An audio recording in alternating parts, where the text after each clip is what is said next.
What if I told you that one of the largest, most secretive financial powers in the world isn't a government, a bank, or a multinational corporation, but a religious institution? What if the Vatican, the supposed moral heart of the world, has quietly built a financial empire so vast that it rivals the economic power of entire nations? We're talking about a hidden gold reserve, carefully protected, guarded by centuries of silence, and used for purposes far beyond what the public has ever been allowed to see. Most people think of the Vatican as a spiritual beacon, not a financial one. Yet behind those walls, beneath the cathedrals and marble corridors, sits a treasury so enormous it dwarfs the holdings of most central banks. And this isn't myth or rumor. It's a fact buried beneath layers of secrecy, shielded by a veil of faith and diplomacy that few dare to question. But let's pause for a moment. Why does this matter to you? Because the same hidden gold that has quietly shaped global markets for centuries is still influencing your life right now, whether you realize it or not. When your grocery bill keeps rising, when your savings buy less and less, when the dream of owning a home feel like a cruel joke, those aren't coincidences. Those are symptoms of a rigged system, engineered by invisible hands that understand one thing better than anyone else. Control the money, and you control the people. And here is where it gets truly disturbing. The Vatican didn't just find itself in this position of power, it designed it. Let's take a step back. Picture 1492. Columbus sails west, kingdoms rise and fall, and gold is the ultimate symbol of divine favor. The Vatican crowns kings, blesses empires, and collects its tithes from across Europe, but gold wasn't just tribute.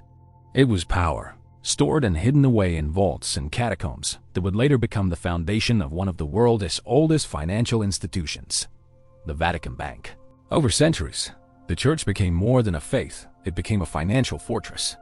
It collected taxes, owned vast tracts of land, and financed wars under the banner of God. But the real secret wasn't in what the church owned, it was in what it controlled. Because while kings and empires came and went, the Vatican's gold remained, quietly compounding, quietly growing. And through every financial upheaval, from the collapse of the Roman Empire to the rise of industrial capitalism, the Vatican never lost. Sound familiar? The same pattern we see today. Ordinary people lose everything in crises, while the elites somehow emerge wealthier. Now, think about this. In 1971, when Nixon took the US dollar off the gold standard, the world's currencies became unmoored from real value. Fiat money, money backed by nothing but faith in governments, became the new religion. And yet, while nations abandoned gold, the Vatican didn't. It doubled down. It quietly acquired more. Why? Because gold is power that cannot be printed. Gold is the one thing that survives when currencies die. And the Vatican knew this long before any economist did. Today, as global inflation spirals out of control, central banks scramble to buy back gold. But they're too late. The gold is already locked away, stored in underground vaults beneath Rome, Switzerland, and according to some reports, London and New York, under the control of the same shadow network that traces back to the Vatican's treasury. Here's the kicker. No one truly knows how much gold the Vatican actually holds. Official estimates are conveniently vague. The Vatican claims only modest reserves, a few billion in assets. But independent researchers, whistleblowers, and historians estimate that its true holdings could exceed $1.3 trillion when you account for gold, art, and offshore accounts. Let that sink in. One institution with no democratic oversight, controlling more real wealth than most of the world's central banks combined. And yet, you'll never hear this on mainstream news. Why? Because the Vatican doesn't need visibility, it needs plausible deniability. Now ask yourself, if the Vatican holds that much power, what does it do with it?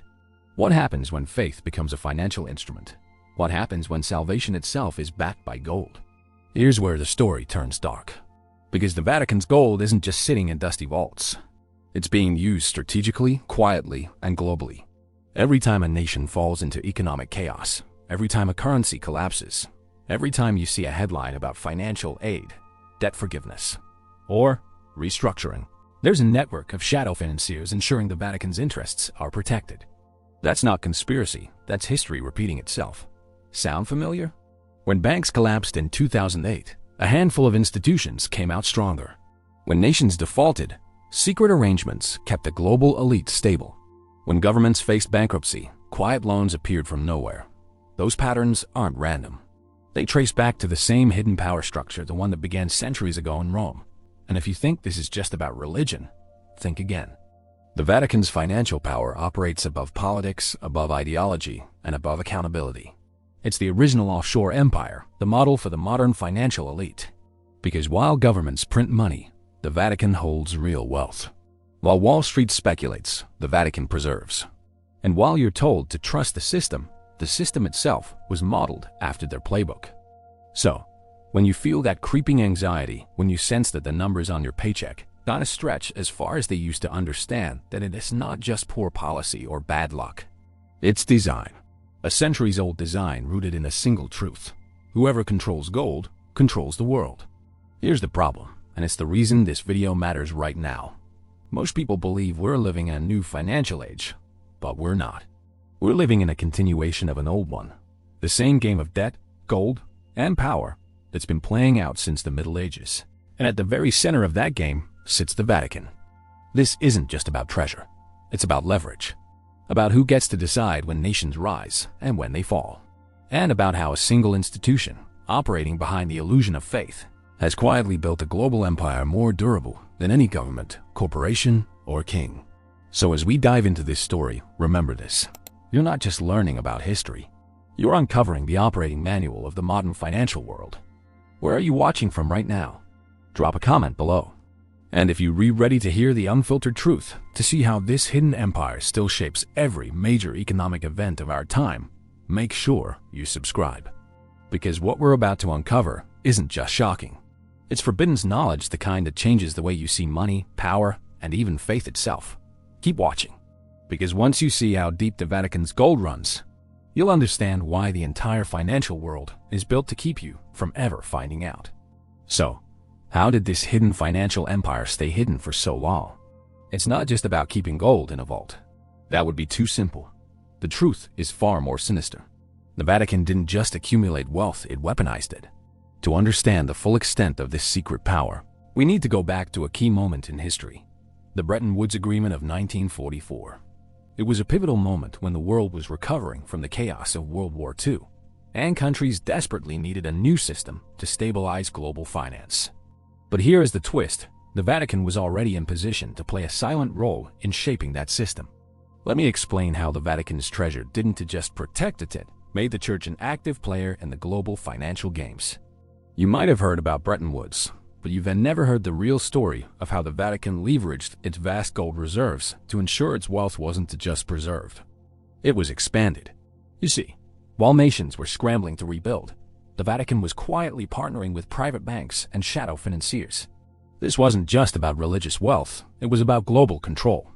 And from that point onward, the Vatican's gold reserves became the backbone of a financial system designed to benefit just a few. Now, the question is, how did they do it? How did they manage to turn a religious institution into one of the most powerful financial entities in the world? You won't believe the key players involved in this covert system. And trust me, the real story is wilder than you think. The truth behind the Vatican's secretive wealth and influence goes deeper than just a matter of hoarding gold. The church's treasure chest became something far more powerful. By holding vast reserves of gold, the Vatican wasn't just protecting itself from financial instability, it was manipulating entire economies. This wasn't about being rich. It was about being untouchable. To really understand how this all played out, let us look at a critical point in modern history. The Bretton Woods Agreement of 1944. You probably recognize the impact of Bretton Woods as it is still felt today in the form of the US dollar being the world's reserve currency. But do you know how that came to be?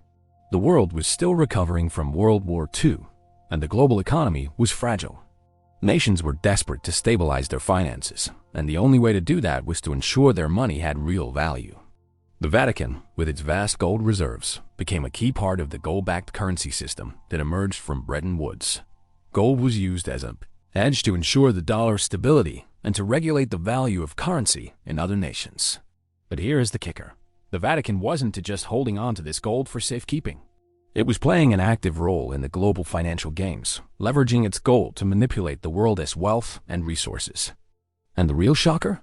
The Vatican was also working closely with private banking networks and other powerful financial institutions that operated in secrecy.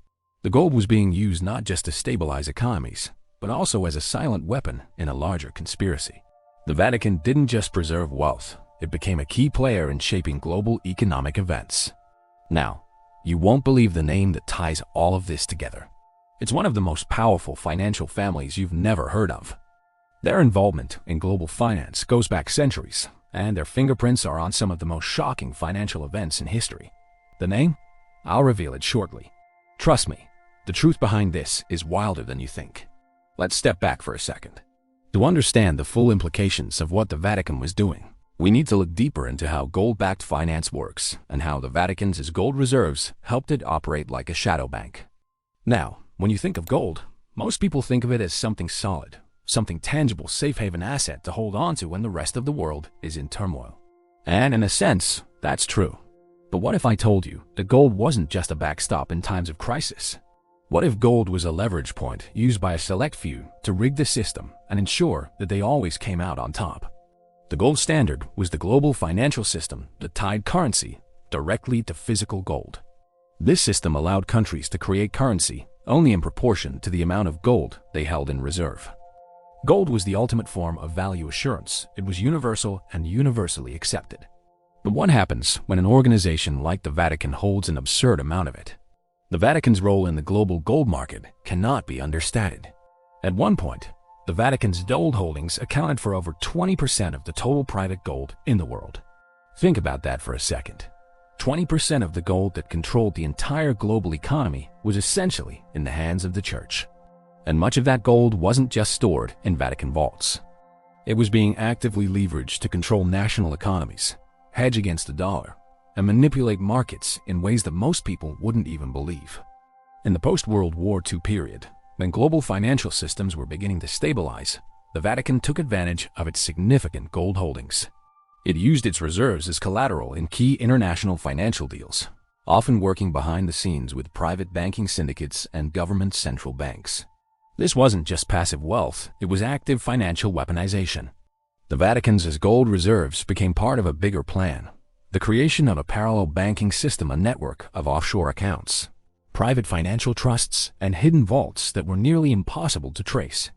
What the world didn't know was that these reserves were playing a critical role in stabilizing private wealth while ensuring the global elites maintained their grip on power. For example, in the late 1950s, as European nations were struggling to recover from the war, the Vatican stepped in to broker secret deals between private banks and central banks.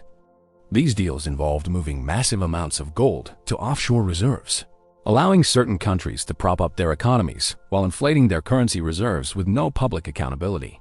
It's hard to comprehend, but the Vatican's vaults were the backdoor that allowed the global banking system to double-cross national governments. Fast forward to the 1980s, and you see the influence of the Vatican's gold reserves continuing to grow.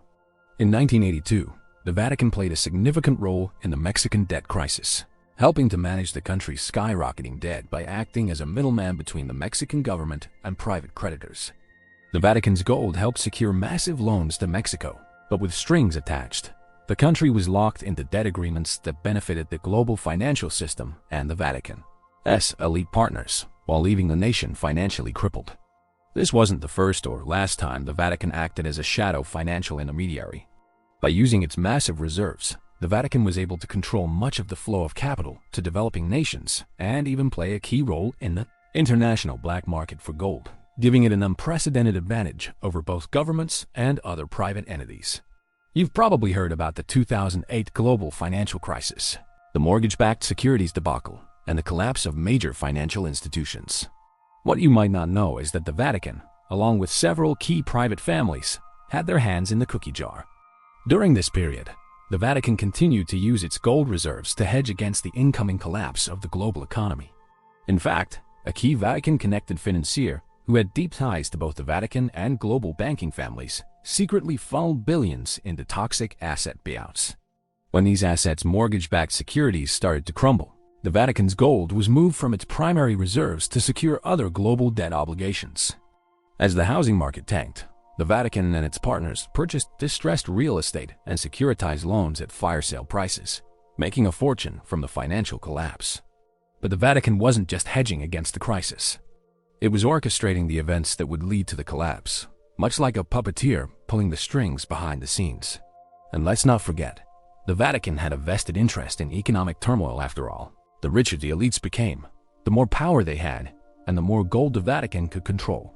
Now that we're in the digital age, the Vatican's gold continues to be used in highly secretive cryptocurrency transactions, shadow banking, and hedging operations. The Vatican, alongside a handful of elite financial families, continues to use gold as collateral in offshore investment schemes, effectively bypassing national regulations and continuing to dominate the global financial system. For instance, while central banks and nations are struggling with inflation, the Vatican's role in gold-backed digital assets has allowed the elite to continue building wealth at an exponential rate. The modern financial system has become increasingly privatized, with small groups of powerful families and institutions holding disproportionate control over the world's wealth. The truth is, we are at a crossroads in history. The Vatican's secretive financial operations and its role in shaping the modern financial landscape have gone largely unnoticed, but it is now more relevant than ever. We've seen the financial system rigged time and time again, and the elite few continue to play by their own rules, leaving the rest of us struggling to keep up. But the stakes now are even higher than they were before. Today's financial system operates at a breakneck speed, with digital currencies, shadow banking, and international speculation moving faster than ever. What took decades to manipulate in the past now happens in the blink of an eye. And with wealth so heavily concentrated in the hands of the few, any collapse could be far worse than anything we've seen before. So, what are the real consequences of all this? We're staring down a financial time bomb,